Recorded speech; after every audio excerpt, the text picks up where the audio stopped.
श्री कृष्ण जन्म की कथा प्राचीन समय की बात है, जब पृथ्वी पर अधर्म और अत्याचार बढ़ गया था। चारों ओर असुरों और दुष्ट राजाओं का आतंक फैल गया था। ऐसे ही एक अत्याचारी राजा थे कंस, जो मथुरा के सिंहासन पर बैठा था।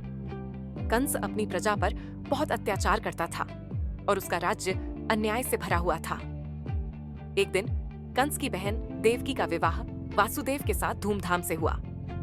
विवाह के पश्चात जब कंस अपनी बहन देवकी को विदा कर रहा था, तभी आकाशवाणी हुई, हे कंस, देवकी का 8वां पुत्र तेरा वध करेगा। यह सुनते ही कंस क्रोधित हो गया और अपनी ही बहन को मारने के लिए तैयार हो गया।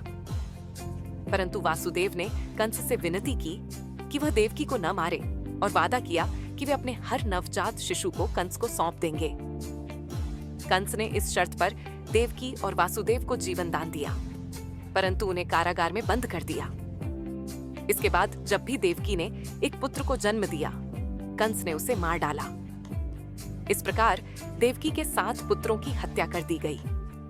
जब देवकी के गर्भ में 8वां पुत्र आया, तो कारागार में दिव्य प्रकाश फैला और भगवान विष्णु ने प्रकट होकर वासुदेव और देवकी को आशीर्वाद दिया।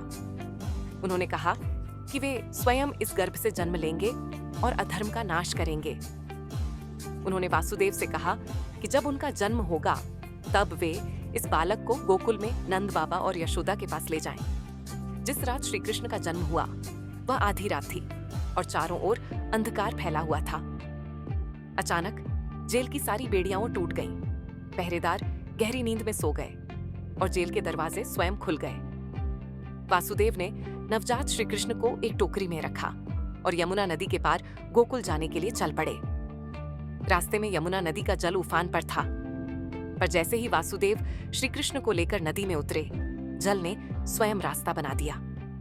वासुदेव बिना किसी बाधा के गोकुल पहुंच गए और वहां उन्होंने श्री कृष्ण को नंद बाबा और यशोदा के पास छोड़ दिया।